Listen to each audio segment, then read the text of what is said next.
Here's an experiment for you. Take passionate experts in human resource technology. Invite cross-industry experts from inside and outside HR.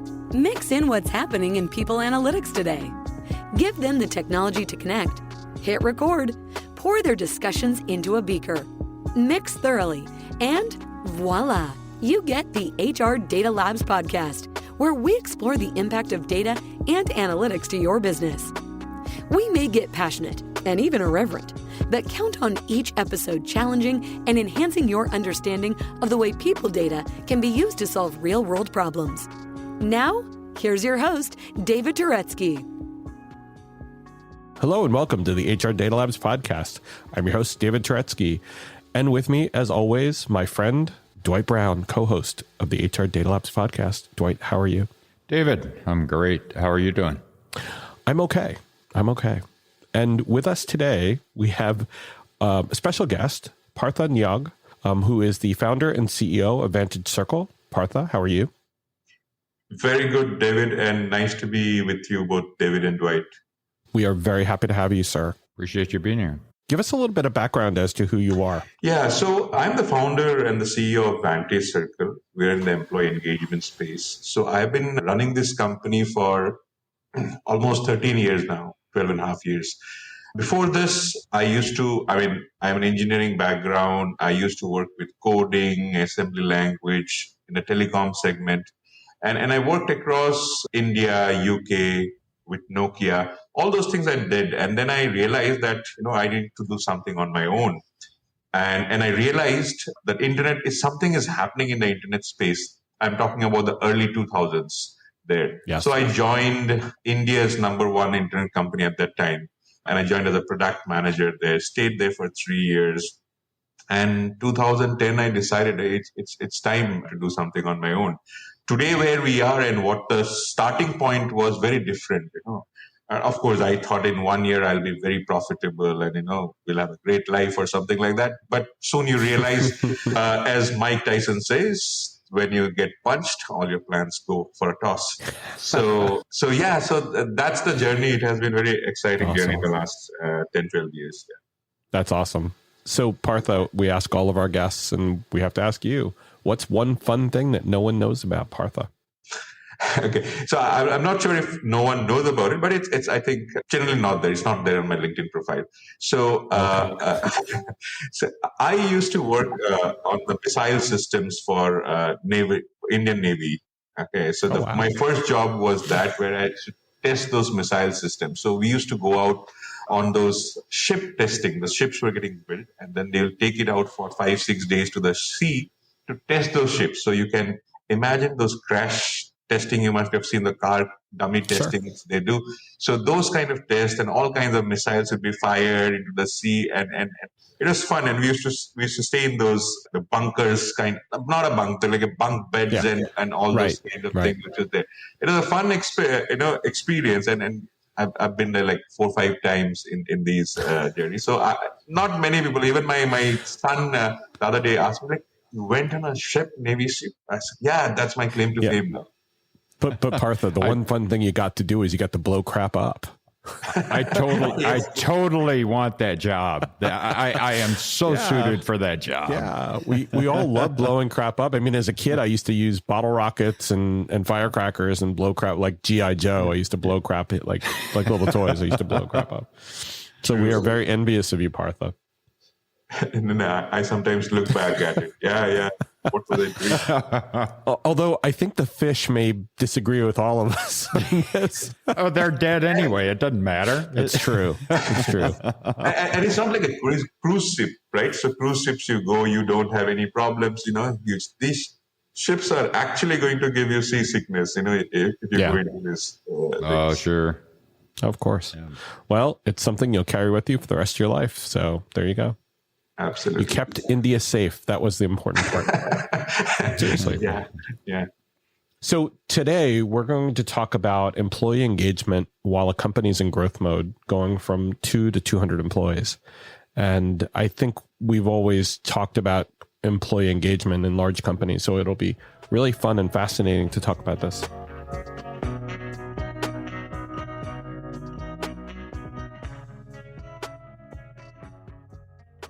So, Partha, the first question is, what is the biggest challenge for a company moving from 2 to 200 employees? Hi, I'm Carmen Hudson. I'm the host of the Recruiting Book Club, and we're starting our second season. I'm so excited to bring to you another set of guests of recruiters who have written books. We are excited to have some very special guests this season. We've got Shally, we've got Craig Fisher, James Ellis, and quite a few other people that we're going to bring on board to tell us about what they wrote, why they wrote it, and maybe we'll veer off into a conversation about recruiting on all types of topics and subjects that happen in our industry. So I hope you can join us. I'm excited. I think the biggest problem is things creep in, okay, before you realize anything. They're like, you change from 10 to 50, 50 to 100, and 100 to 200. So it's slowly, all the changes start creeping in. Okay? You never know, and you have to adapt to the situations, and you never know when is the right time to make this certain policy changes, some certain practice changes there. So you don't know when. Okay, there are no trigger points that on this number I will do something like this. The second is, I think most small companies, the founders or the founding team are not experienced in the sense that they have been a CEO of a bigger company or a person who has led like huge teams. Okay, so a lot of learning has to be done. You're not always sure what you are doing. You will be questioned, and you will have to keep on questioning yourselves. I mean, so that is very, other challenge. You don't know. Okay, you don't know what the trigger points is. You don't know what needs to be done. And also, I think the biggest challenge which I found was the whole initial employees, the first 10, maybe 20, 30 employees are very, very passionate. Okay, they believe everything or they believe in the mission which is there. As your team increases to 250 plus kind of thing, that same passion is not there, and sometimes might be difficult as a founder to take it. Okay, how come you don't have the same passion as me there? So I think these are challenges which we faced. Absolutely. I've been in companies that have been very large and very small. Dwight and I were both part of a very small company previously. And so there's a lot of things about culture and rules and policies that are very different from a very small company to even those mid-sized companies you were talking about. And I think there's a major transition that happens because when you start instituting policies, people start looking at you like, wait a minute, don't we have to be flexible? And at the end of the day, for a 200-person company, flexibility is not really an option anymore. Mm-hmm. Whereas you could have had lots of flexibility at 2 or 5. 200, right. 250. Flexibility means the rule is flexibility. It's kind of that tipping point at like 150 to 200, you reach that tipping point. That's right. Absolutely. No, every day. So I think the last year was this year for us. Okay, we went from about 130 to 200 plus in 22. And everything, even a good thing you do, it's questioned. Okay, why? Mm-hmm. Why do we need to do this thing? Why do we need to put something in writing? I mean, you talked about, David, the flexibility, right? Why do you need to put it in writing? We know it. Kind of. Once you put it a rule there, it's like, okay, what's happening in this company? Right. But yeah, I think the continuous communication is also important to tell them why we are doing certain things. And I think the why communicated appropriately at various points along the way is very important. Those inflection points, those major inflection points of movement, of size, of maturity. As Dwight said, it's different when you go from 2 to 50. And I think you said this as well, when it goes from 50 to 100 or 100 to 150, those are inflection points. And along the way, there's that need to be that true up to maturity and to growth so that people all of a sudden don't wake up one day and go, I don't know who's on my team anymore. I don't know who's part of the other parts of the organization. I may know people around me, but, especially in remote work, Partha, or people working around the world, they may never, ever meet their teammates. True. There's this sense of a loss of control that people have.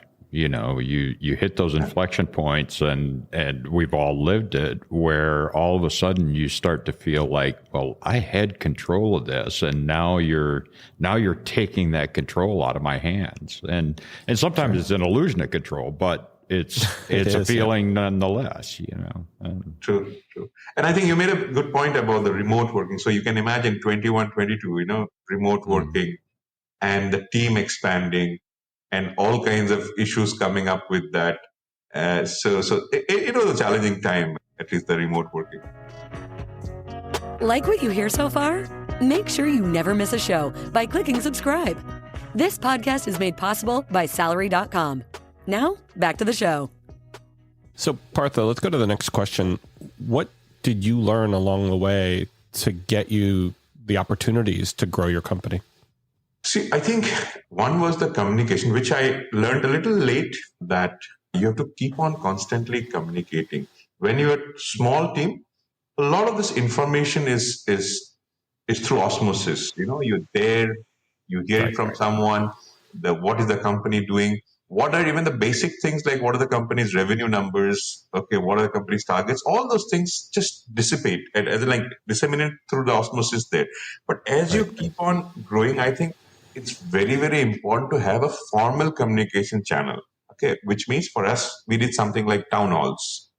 There. Okay, so a regular town hall had to be there. Okay, I initially used to feel, and everyone knows this, I mean, what's to talk about every town hall there? Okay, if you have any problem, just reach out to me. But no, I think that communicating is very, very important. It's something which I learned. The second is this whole attrition thing, okay, is like, it can be a really important, competitive advantage. Why I say is everyone knows that if you reduce attrition, you will reduce your cost of, replacing the people and all those things. But a small company, particularly small companies like us, what happens is a lot of this knowledge is not codified. Okay, a lot of knowledge about different systems, about the product is not codified. If it's not codified, this person leaves, it can have a material impact. It's not just replacing the strategy of that person. It's going to have a material impact on how you progress. So your products will get delayed, the roadmaps will get delayed by 3 to 6 months because someone leaves out. Okay, someone leaves. So I think somehow the attrition has to be managed, and that is why the engagement has to be there, the employee engagement. So we communicate the vision, the bigger picture, all those things we do. And third is, I think, and the last point here is, I think we built up a second rung of leadership. I mean, we felt the need, we're still building the second rung of leadership. Someone has to own certain functions. Okay, I always feel that I am better in doing this job compared to this other person I hired. But then there's a balance between efficiency of doing this stuff and overall efficiency of the company. Right. The second rung who takes ownership is very important. And we are developing this team. I'm not saying that we have reached that. I mean, we've matured there, but I think that's very important to have that second rung. Well, you have to have succession, right? To your point before about attrition, one of the ways you can combat the loss of key employees is to make sure that there's that bench strength of people who know what's going on, who understand the processes, who have that key knowledge and learning, and it's being shared. I think we often overlook, especially in small companies, the fact that there is that crazy need for a succession plan. Because I actually think it's more important to have a succession plan for a smaller company than it is for a larger, because there are fewer opportunities. And also there's a more important, to your point before, there's a more important risk of loss. And therefore you got to backfill because you're not going to keep everybody. You can't. It's employment at will, mostly around the world.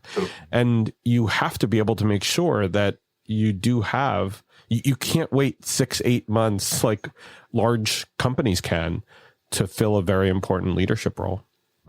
True.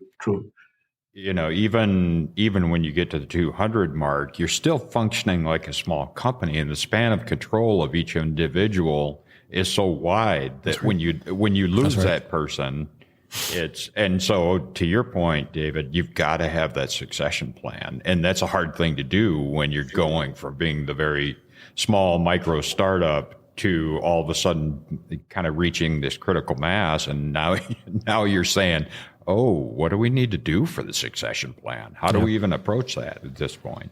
And also it's a balance, okay, sometimes, as in like you need the bench strength, as David, you have said. But when you're bootstrapped, you don't even have that kind of money to have, multiple bench strength. So I think all the balance has to be managed, but we have to be aware that there's a risk of this, okay, so and plan accordingly. Dwight, you said something interesting. I just wanted to touch on it a little bit. You said that when you grow to 200, it's not small anymore, but those teams in some of those groups are still small and can act and react as a very agile team and can still have that feeling of small, even in the smaller, big organization. They can still act that way. You could still have some flexibility in those small teams and still have that culture of whether it's entrepreneurship or whether it's, as I said, agility. But I think this goes back to Partha, your point of communication. True. Those teams, especially in the larger small company, as they grow, they definitely need to keep those lines of communication open. They need to be able to impart the knowledge and what was given as part of that, you said osmosis, the process before, now needs to be more diligent and more thoughtful, right? True. Hey, are you listening to this and thinking to yourself, man, I wish I could talk to David about this? Well, you're in luck. We have a special offer for listeners of the HR Data Labs podcast, a free half-hour call with me about any of the topics we cover on the podcast or whatever is on your mind. Go to salary.com/HRDL consulting to schedule your free 30-minute call today. So let's go on to the third question, which is if you had 3 examples of things that a company that grows from 2 to 200 would worry about, especially around engagement, what would they be? See, we have been thinking about this for the last few years. Okay? And I say, so you have product advantage, you have marketing advantage, all those advantages. So I say that the passion advantage, okay, is an amazing thing. And we have seen in so many times the underdogs beating the established players. Everything comes down to the passion part of it. Okay? So I say the passion advantage, which you have. Now, this passion advantage can come only if you have engaged employees there. Okay? So what we have, in terms of like what we have been doing, when we are communicating, we're making sure that this basic stuff about hygiene factors, salary, your policies, all those things are taken care of. But we also show a slightly bigger purpose and impact. Okay. And this is not just to talk about it. We made sure that this is something which we truly believe in, and we communicate the same thing on how they're making an impact. Sitting in a small town in India, taking a huge established players globally, serving companies in like 60 odd countries, to show them the results, okay, what they are doing and what is the impact it is happening. So I think that is one example in how we are trying to create this whole engaged employee. Second is on the wellness part. Now I know everyone talks about it, but we don't take wellness as a some kind of to reduce our insurance premiums kind of thing. Right. Okay. Right. We are saying wellness is a part of engagement. Okay. It's like we do some fun activities around wellness stuff. We keep on talking. We have sessions on wellness. So those are like employee engagement activities which we do. And we don't try to measure, how much every employee has participated in all those things. We say it's an engagement activity, everyone participates, but we keep on nudging those things. So there's a second example. And third is, again, we strongly believe that what we do is not rocket science. Okay. Anyone, if they keep on doing the same stuff for 3 years, becomes an expert. So we say that don't worry about this. Okay. We don't have mobile development experience. Just keep on doing. And Apple actually took us in the developer conference, okay, for one of our applications, which we had done there. And they found us. We didn't find them, kind of thing. Our SEO marketing team, okay, no one had any Google SEO experience there. What did these guys do? They went in 2019, April, we used to do about 4,000 unique visitors to our site. Today, we do 2 million unique visitors to our site in a month. Right? That's great. So, and these guys had no training, no expertise. Okay. They just kept on doing. In 2 years' time, 2 to 3 years' time, they become it. So we try to instill into this that, okay, you can do really big things. Okay. If you keep on doing these things again and again, and you become an expert on this.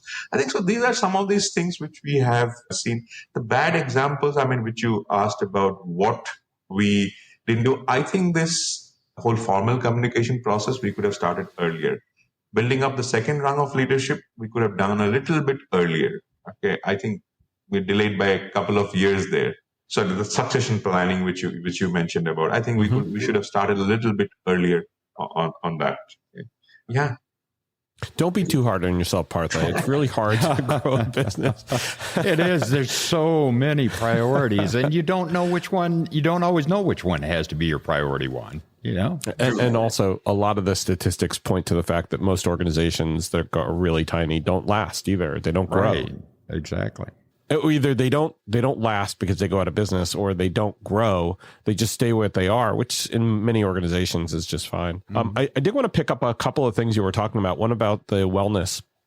It was a study published today that was highlighted in the news in Boston that talked about the linkage of mental health and work, and that at work you really need to be mindful, and pun intended, of how you treat your employees, because it could be negatively harming your employees' mental health, like creating boundaries, meaning at 10 o'clock at night, you shouldn't be working. Sorry, I had to laugh. Or literally setting boundaries where people don't check their email after hours, which, you know, we all do. But wellness is a very important part of the value proposition of an organization, not just because, you know, the organization provides some kind of benefits around it. In some countries, that's not necessarily true with socialized medicine, but the care about your employees. How do you take care of your employees? How do you treat them? And how do you make sure that they are doing what they should do for the rest of their lives, not just the 24 minus W equals L, but the 24 minus L equals W? And companies, even, you know, I would argue that at 200, you're progressing, but at the same time, I think a company of that size is uniquely positioned to be able to have that value equation, that wellness value equation for their employees. As you grow bigger and bigger, it becomes more programmatic, and it seems more like a check the box thing. But you're still at 200 uniquely positioned, and definitely what you say makes sense, that this is a part of employee engagement, and probably one of the key parts of employee engagement.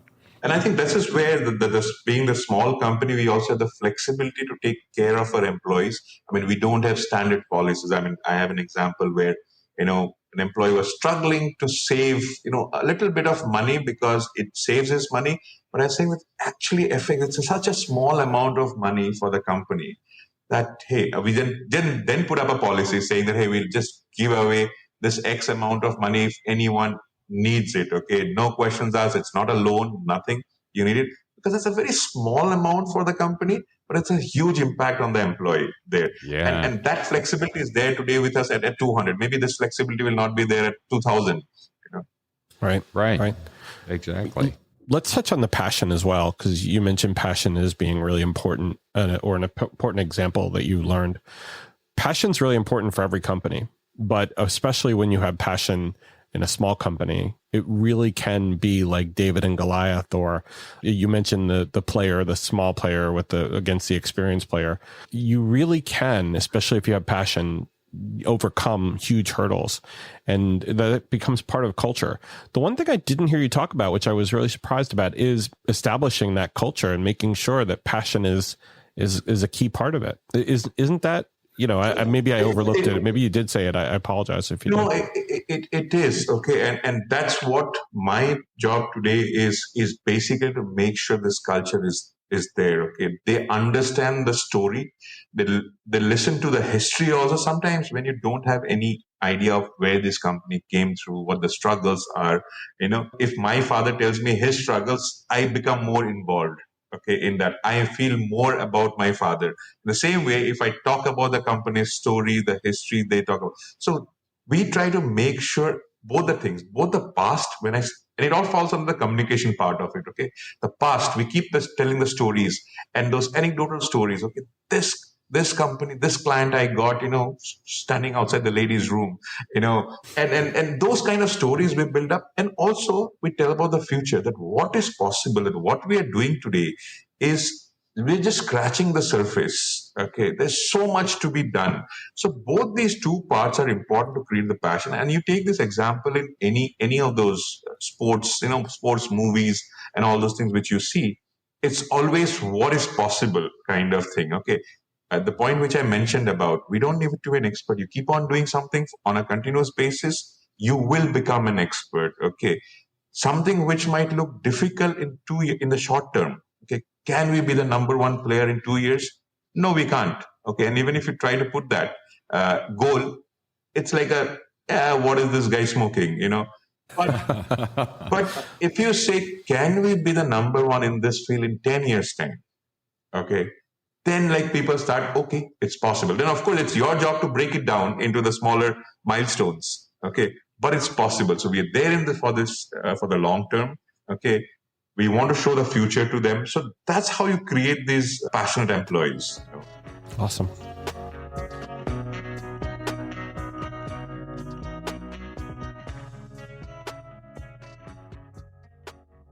Well, Partha, I think we've had a really interesting and wonderful discussion around how to engage your employees from a company of 2 employees to a company of 200. And how do you grow and keep those people impassioned as well as engaged? So you talked about employees being passionate. You talked about them and their wellness and caring about that. But you also talked about they don't need to be experts to get things done and to keep at something and to achieve it eventually. And hopefully most companies can live by those things. Those are really awesome examples of how you can grow and keep your company on a path to engage your employees. Is there anything else you want to cover before we end? I mean, nothing specific, but I think what you summarized it well. I think keeping the passion and that advantage is huge. Okay, the attrition, if you can manage if you can have engaged employees, nothing like that. Okay, you can really beat things. I mean, you have seen Twitter going from 20,000 to 2,000 people, but they're still running there. Okay, so I think having engaged employees is the key to being successful. I totally agree. And Dwight, I think you agree as well. We love being engaged. Wholeheartedly. Yep. Most definitely. Partha, thank you so much. It was wonderful having you on the program. Thank you, David. Thank you, Dwight. Thank you for time. Thank you for being with us. We really appreciate it. Yeah, we do. And thank you for listening. Take care and stay safe. That was the HR Data Labs podcast. If you liked the episode, please subscribe. And if you know anyone that might like to hear it, please send it their way. Thank you for joining us this week, and stay tuned for our next episode. Stay safe.